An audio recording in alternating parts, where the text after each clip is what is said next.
Is academic leadership really independent from academic management?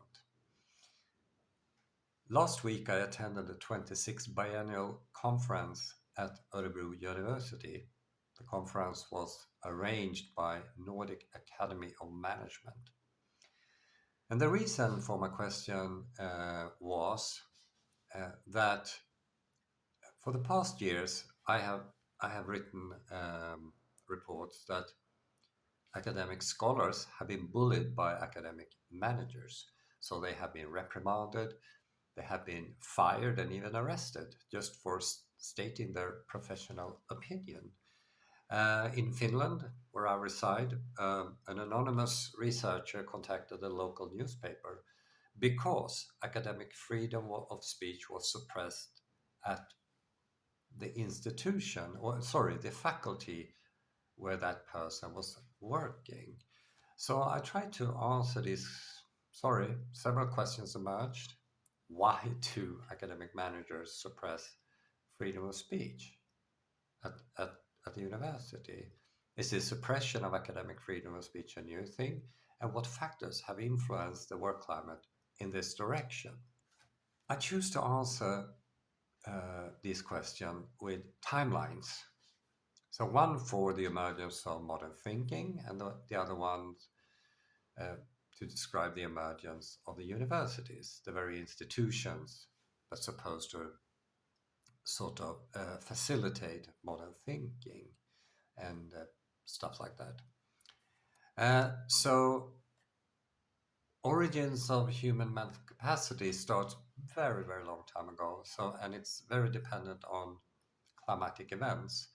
So first, the Cambrian explosion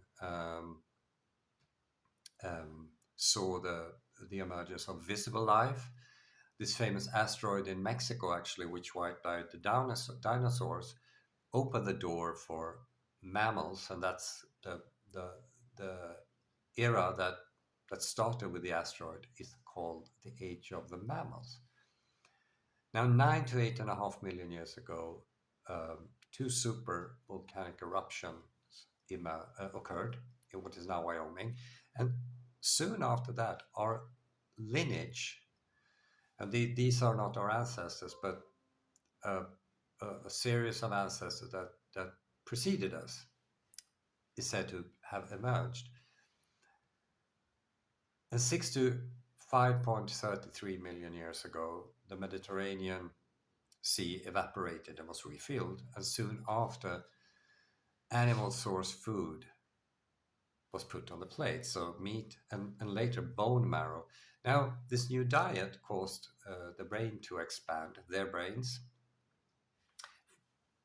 450 to 930 cubic centimeters. And the expansion was from the occipital lobe in the back of the brain, here in the back of your head, and forward. So it was an expansion of the frontal cortex.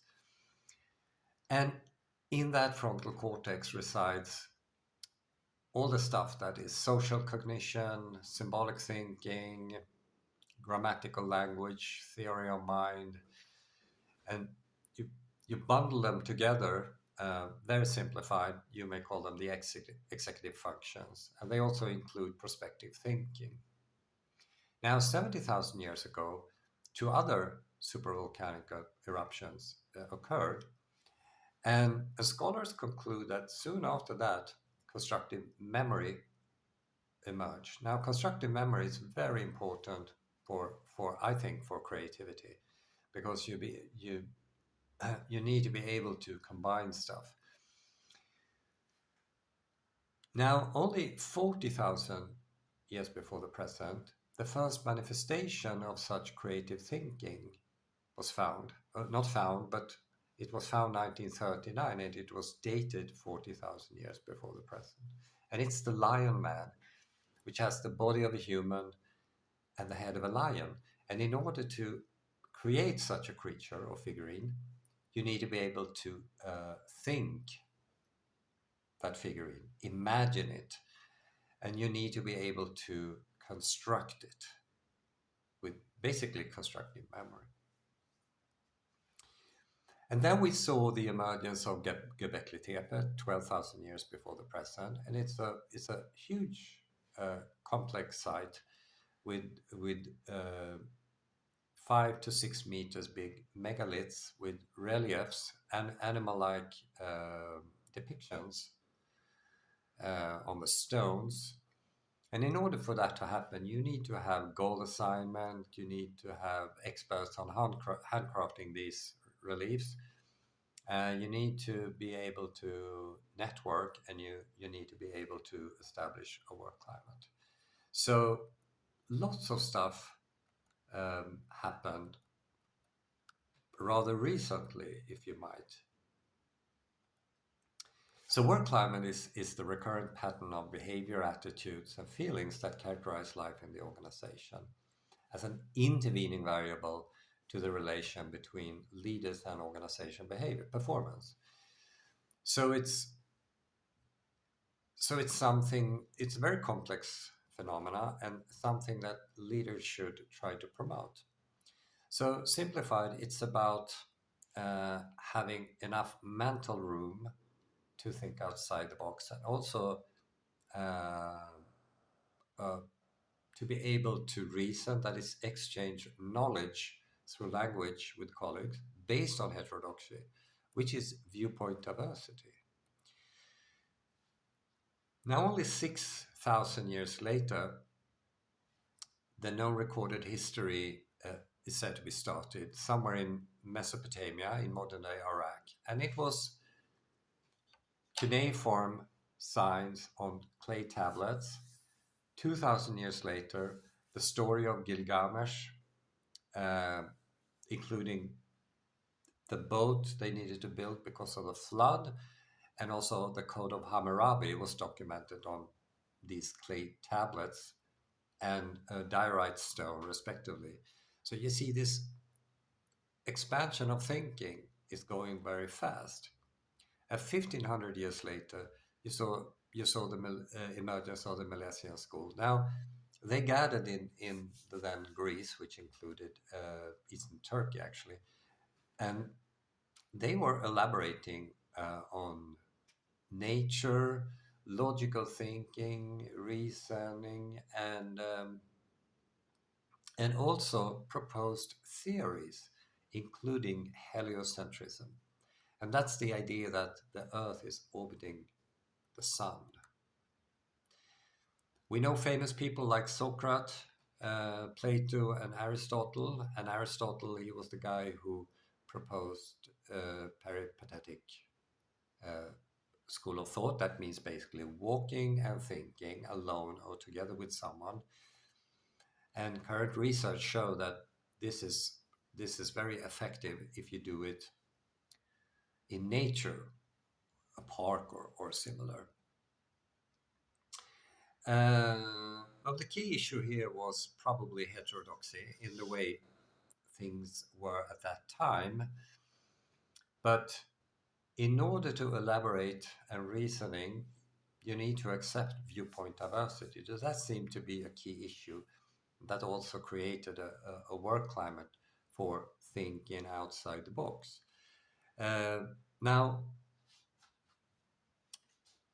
somewhere after the beginning of after the birth of Christ, uh, we we transformed, so to speak, into the Dark Ages, which lasted 300 to 400 years, Anno Domini, to the start of the Renaissance in the 1400s, 1420 or something. And that meant suppression of heterodoxy, and it wasn't an ideal work climate for academic thinking. So we had the capacity, our ancestors, but they didn't have the work climate, basically. Now that changed in 2088 with the emergence of the first known university, the University of Bologna. It was not a place, but a community where students assigned masters, that's modern day professors, to teach them stuff. And it was a bottom up thing, process. And couple of hundred years later, with the introduction of the Renaissance, we saw Filippo Brunelleschi erect the cupola of the Cathedral of Florence, and Nicola Copernicus uh, proposed his model where he confirmed heliocentrism. But he didn't publish.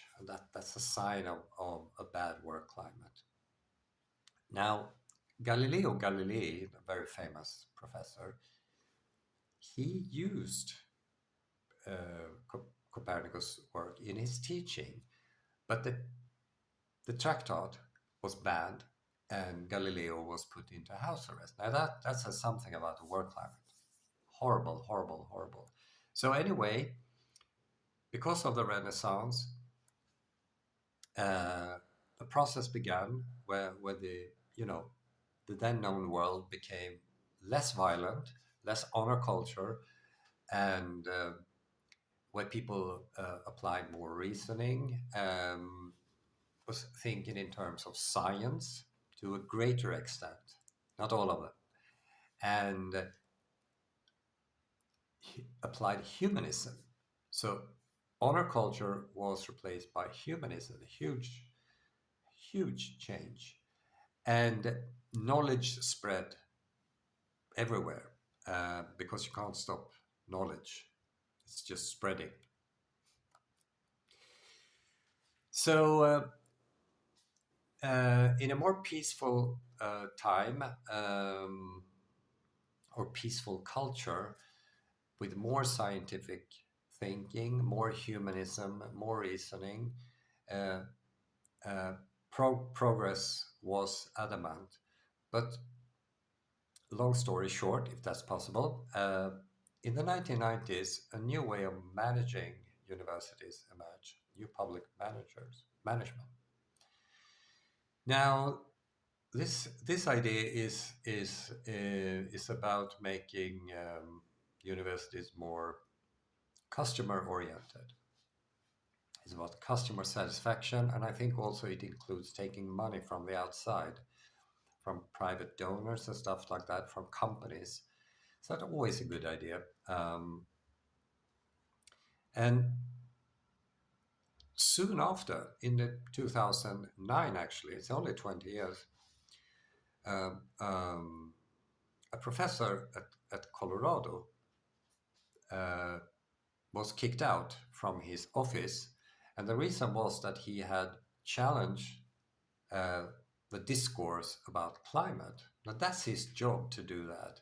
But the managers thought otherwise. So he was assigned a storage, 9 square meters, and they put boxes in there just to show him how disappointed they were. They had no internet, no telephone, no nothing, and this is basically ongoing at this moment.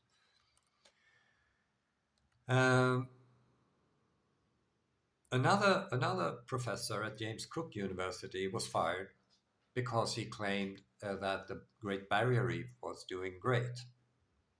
Some researchers had attacked him, claiming that the barrier reef was hyperventilating because of increasing levels of CO2. Now, this is a very complicated process, but in this processes at this moment, three papers has been retracted, and a report published showing that Professor Reed, Peter Reed in this case, was wrong, was correct. And now he's not getting his job back, and it's a horrible story altogether. In 2017, a professor of biology was fired at university because they had this day of absence that where minority groups should sort of rule the campus, and he thought he was allowed to go to work. The managers thought otherwise and basically kicked him out for no good reason. And in 2018, a professor at Lund University was advised to apologize to students because during a lecture for physicians, he repeated what he had said for about 30 years, that there are biological differences between men and women. Hmm. And the year after, University of Victoria fired an assistant adjunct professor of zoology. Susan Crockford has been working there for 15 years, and her expertise is polar bears. She claimed that polar bears, the, the number of them had increased significantly, and they were just doing great. And I think also last year she reported that the ice in is it Hudson Bay where they start their summer activities uh, was very present. So loads of ice in the Hudson Bay. Uh, Crockford was, of course, correct. The managers were wrong. In 2022, an associate professor in India was arrested, and he made a claim. He never made a claim that sort of hurt people in the religious community. He was arrested. I don't know too much about this story at the moment, but it's just a horrible thing because uh, we need academic freedom of speech, of course. And the same year, a Finnish newspaper, Helsingin Sanomat, wrote an article. It was originally in Finnish, so they sent it to me, and I had to translate it using the Google thing in the phone. And an anonymous researcher at the faculty at the University of Helsingfors claimed that the managers at one of the faculties has suppressed freedom of speech. Now, the managers they were responding to this as saying that was, and they used one person. They had like no researchers were allowed to say anything, and they claimed that that was a false statement. So the conclusion of all this is that climate gave our species prospective thinking, social cognition, and the ability to establish a work climate for creativity, for example, or exploratory thinking. But lurking in the background are the reptile mammal brain that sometimes intervene a productive work climate. These are basically these intuitive responses that helped our species survive when when they lived on the savannah for millions of years. It's a good thing, but in a modern society, it doesn't work at all. And I refer to them as dysrationalia, the inability to think rational despite having adequate intelligence. And this is a concept coined by Keith Stanovich. He's a professor of educational psychology. And despite our society, that our society moves towards heterodoxy, over time, interruptions of orthodoxy occur. So we saw the Galileo incident and Nicola Copernicus, but we also saw recently, just from 2009 and to this year, then increase of academic managers, suppression of academic freedom of speech. Now, academic freedom of speech is protected by the EU. So it's very important to state that as a scholar, you're allowed to express your thoughts. It's very important that you do that, and it's also important that academic opinions, point to different directions, and that establish a climate of heterodoxy, and then we can debate and have a great time. But this doesn't work with the current management philosophy, of course. So the future, the prospect. We're good at prospective thinking. That's normal thinking. The future is in our hands. It's up to us to facilitate a work climate where reasoning based on heterodoxy can thrive and be passed on to future generations. Thank you.